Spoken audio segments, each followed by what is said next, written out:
안녕하세요. 2024년도 경찰 1차 형사법 32번 문제 여러분과 함께 풀어보도록 하겠습니다. 오늘 드디어 수사 파트의 꽃이라고 할 수 있는 대물적 강제수사 부분이죠. 일단 우리가 처음에 형사소송법 관련해서 수사의 단서 28번 문제 수사의 단서 그 중에서 고소 고발에 대해서 봤고, 그 다음에 이제 임의수사의 피의자 신문에 대해서 봤고, 그 다음에 대인적 강제 수사 강제 처분과 관련된 현행범 체포, 그 다음에 영장실질심사에 대해서 봤고, 오늘은 대물적 강제수사의 핵심이라고 할 수 있는 압수수색, 그 중에서도 전자정보에 대한 압수수색이 요즘에 굉장히 많이 나오고 있어요. 그런 문제들이 좀 녹여져 있는 문제다, 이렇게 보시면 될 것 같습니다, 여러분들.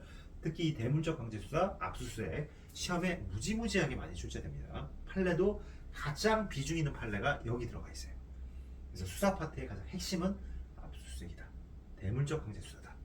요거를 여러분들이 머릿속에 잘 넣어두시기 바랍니다. 그래서 압수수색과 관련된 내용 한번 보도록 할게요. 그래서 이제 여러분들 쭉 보시면,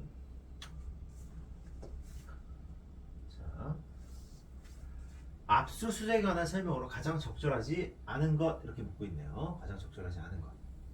네, 적절하지 않은 것. 그래서 1번 보시면 수사기관이 압수수색 영장의 집행에 착수하여 압수수색을 실시하고 그 집행을 종료했다면 동일한 장소 또는 목적물에 대해서 다시 압수수색할 필요가 있고, 그 영장에 유효기한이 남아있다고 하더라도 그 영장에 다시 압수수색할 수는 없다. 집행을 한번 해서 종료됐다면 그 영장에 유효기한이 남아있다고 해서, 그리고 압수수색의 필요성이 여전히 남아있다고 해서 다시 압수수색할 수는 없다는 거예요. 한번 해서 종료가 됐으면 그걸로 끝이라는 거예요. 영장의 유효기간이 남아있든 없든, 압수수색의 필요성이 있든 없든, 종료했으면 그걸로 끝이야. 더 재사용하면 안 된다는 겁니다, 이거. 그래서 이거는 맞아요.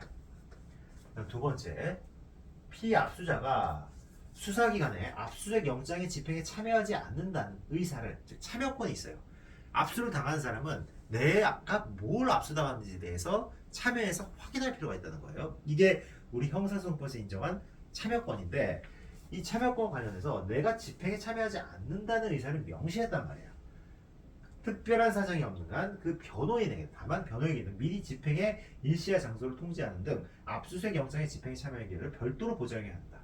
변호인의 참여권은 또 별개의 권리예요.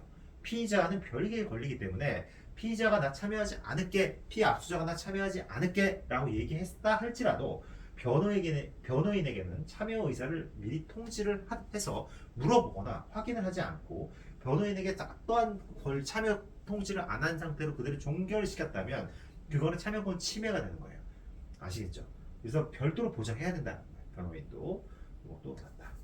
그럼 세 번째, 수사기관이 압수수색 영장을 집행함에 있어 그 처분을 받는 자가 여러 명일 경우, 그 장소의 관리 책임자에게 영장을 제시하였다면 그곳에서 물건을 소지하고 있는 다른 사람에게 따로 영장을 제시하지 않고 그 물건을 압수할 수 있다. 이거 잘못된 거예요. 그 장소의 관리 책임자에 대해서 영장을 제시했다 할지라도 실제로 그 물건을 가지고 있는 사람, 그 물건을 소지하고 있는 사람이 여러 명일 경우에는 그 여러 명 각각에게 제시를 해야 된다는 거예요. 관리 책임자에게만 영장을 제시해서는 안 되고, 그 물건을 소지하고 있는 다른 사람에게도 따로 영장을 제시해야 된다. 이게 우리 판례 입장입니다. 암기하셔야 돼요, 이런 것들은. 영장의 사전 제시와 관련된 부분이죠.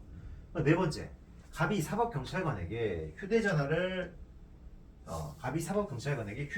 이미 제출하면서 클라우드 등 제3자가 관리하는 원격지에 저장되어 있는 전자정보를 제출한다는 의사로 사법경찰관에게 클라우드 등에 접속하기 위한 아이디 비밀번호를 임의로 제공한 경우, 위 클라우드 등에 저장된 전자정보를 이미 제출하는 것을 볼 수 있다? 맞죠. 갑이 휴대전화를 이미 제출하면서 클라우드 등 제3자가 관리하는 원격지에 저장되어 있는 전자정보를 제출한다는 의사가 있었다는 거예요.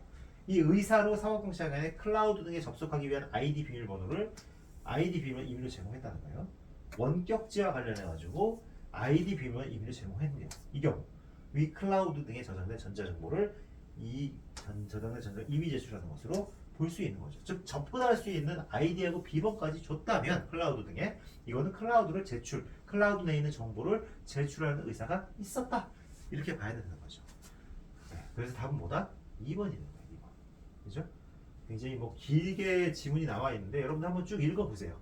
읽어보시고 여러분들이 여기서 중요한 부분들은 꼭 밑줄 그어지거나 굵은 글씨로 되어 있는 건데 여러분들이 꼭 한번 보시도록. 굉장히 중요한 판례이기 때문에 제가 한번 실어놨던 겁니다.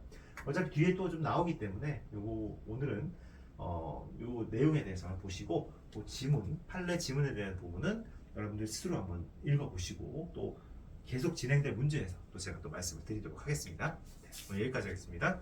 감사합니다.